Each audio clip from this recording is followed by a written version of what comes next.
Stop waiting for a door to open and open the door yourself. Build your own career. Just don't look for a job. Jobs are dime a dozen, and jobs will dehumanize you. Different people on the job. I had a situation yesterday where I was walking through a gate, and they don't give us keys, but they give keys to the employees. Well, we're working back here with them. They see us. I'm right beside them. I go out with a guy. Get ready to come back in behind them. Hey man, could you hit the thing for me? Oh no, this gets my job. You need to walk all the way around. I'm like, what? So you know what I did? I said, man, you fucking prick. And he gonna turn around. What you say? You heard what I said. You fucking prick. Then he gonna humble down. Man, I'm just trying to do my job, man. I ain't trying to get fired. I'm listening to this dude like, oh my goodness. It ain't even that serious. Somebody walked right behind him with the key. Ping! Got me in. I'm like, really, bro? I said, man, thank you for being a good citizen. See, some people would do things morally wrong to you because of their job.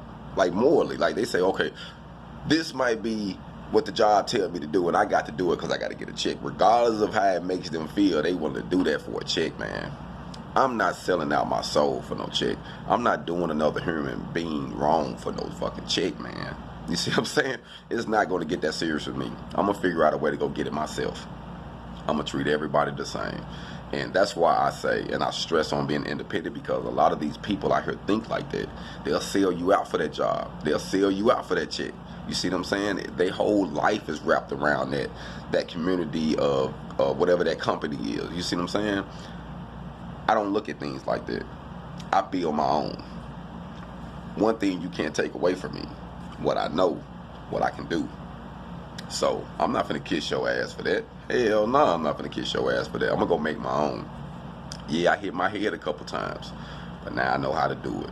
And that's the same thing that we gotta do, man. If we really wanna have something, we can't be waiting on nobody else to open up no doors, man. We just gotta figure out a way to get it up, get it done. You see what I'm saying? And don't be afraid to ask. Just because you got turned down once, ask again or grind again. Keep knocking. The door will open for you as long as you're persistent. Staying at it. Keep your hog on, man. Today is Friday. Enjoy your day. Hopefully be safe. Do something fun tonight. Hog on.